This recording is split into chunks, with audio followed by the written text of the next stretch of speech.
Boa noite. E o assunto de hoje é o imaginário europeu. Você vai ver também. O medo dos mares era também representado em imagens. Nesta iluminura do século XII, um peixe gigantesco ameaça um barco. Até o final do século XV, o mundo conhecido pelos europeus se restringia ao seu próprio continente, a parte norte da África e algumas localidades da Ásia. Essas regiões estavam integradas pelo comércio, cujas rotas percorriam os portos às margens do Mediterrâneo. Todo tipo de artigos era comercializado.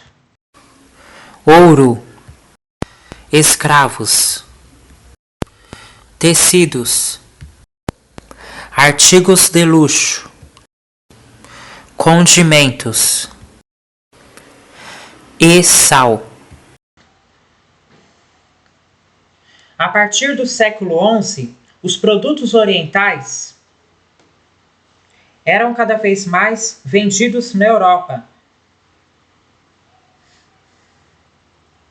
Encontravam-se nos mercados europeus itens como os diamantes indianos, as pérolas do Ceilão ou as porcelanas chinesas.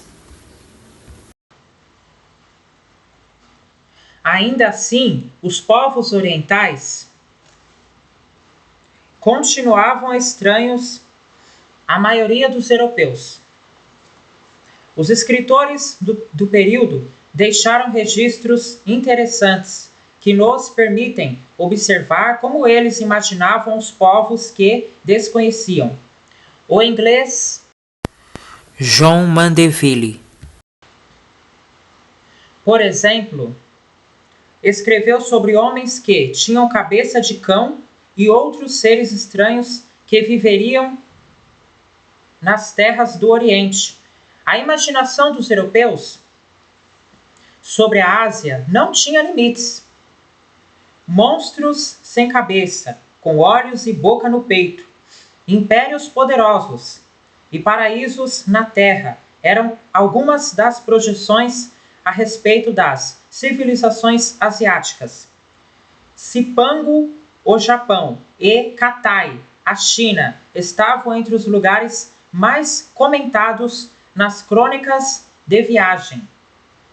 Algumas dessas crônicas alertavam sobre embarcações que se aventuraram nos mares desconhecidos e acabaram engolidas. Esses relatos constituíam um imaginário compartilhado por boa parte dos europeus daquele período.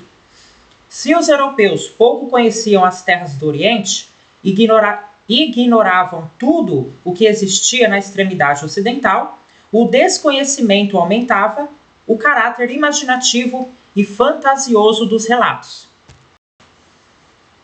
O Oceano Atlântico, chamado de Mare Ignotum, Mar do Mistério do Desconhecido, era fonte de muitos medos.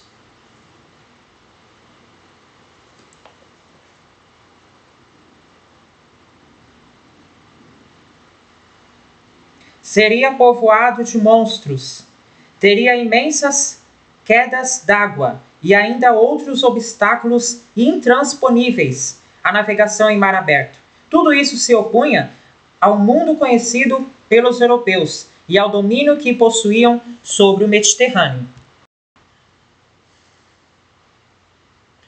Você vai ver agora na imagem que eu vou mostrar agora, o medo dos mares era também representado em imagens. Nesta iluminura do século XII, um peixe gigantesco ameaça um barco. Veja agora na imagem.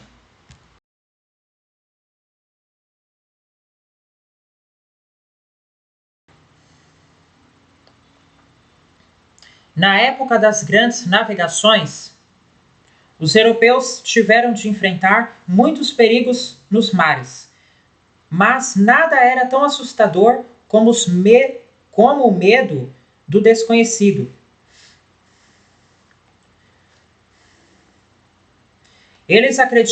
Os europeus acreditavam que os oceanos eram habitados por peixes gigantes, dragões e outros monstros e temiam ser devorados. Os europeus temiam ser devorados por esses seres imaginários. Os europeus do século XV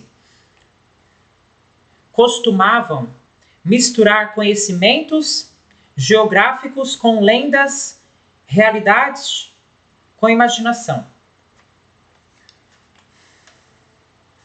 Acreditavam, por exemplo, na existência de países imaginários e monstros marítimos que residiam no mar, sendo de tamanhos imensuráveis, podendo assumir variáveis formas, incluindo dragões e serpentes do mar.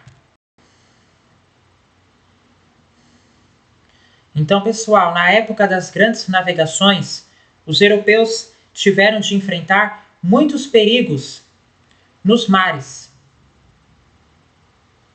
Uns eram imagináveis e outros reais. Os perigos reais eram ventos desfavoráveis, os piratas, a ameaça de encalhe, fome, entre outros. Agora, os perigos imagináveis, que é o imaginário europeu, eram imaginações que os europeus tinham, né? Que no mar existiam monstros, dragões, peixes gigantes. Então os europeus imaginavam que nos mares, nos oceanos, haviam esses monstros que eu acabei de falar.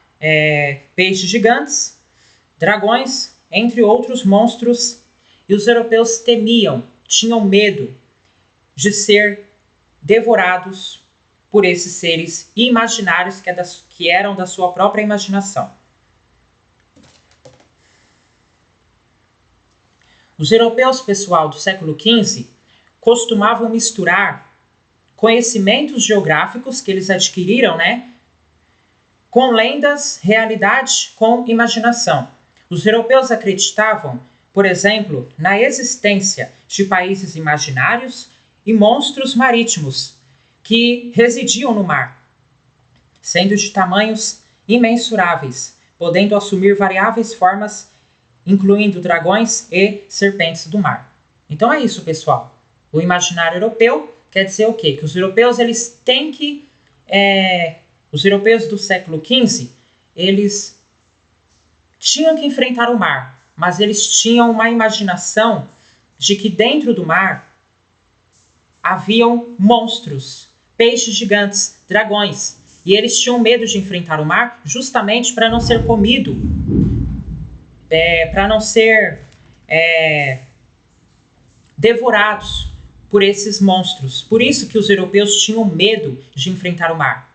De enfrentar o oceano, né? Os europeus tinham medo de enfrentar os mares, os oceanos, porque eles imaginavam que dentro do mar, dentro do oceano, haviam monstros, peixes gigantes, dragões, entre outros monstros que eles imaginavam, porque é a imaginação da cabeça deles. Mas os europeus, mesmo com medo, os europeus enfrentaram o mar. Os europeus enfrentaram o mar porque eles tinham um objetivo, que é a expansão marítima, que os europeus tinham que, né? Os europeus tinham um objetivo, que é atravessar o mar, né?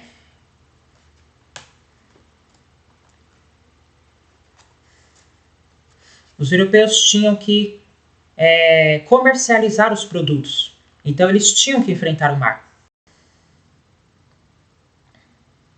Os europeus tinham que enfrentar seus medos e se aventurar pelo mar, porque eles tinham o objetivo, que é comercializar seus produtos, tais como gengibre, açafrão, pimenta, entre outros. Aí, o continente que os europeus levavam seus produtos era um continente africano, e asiático.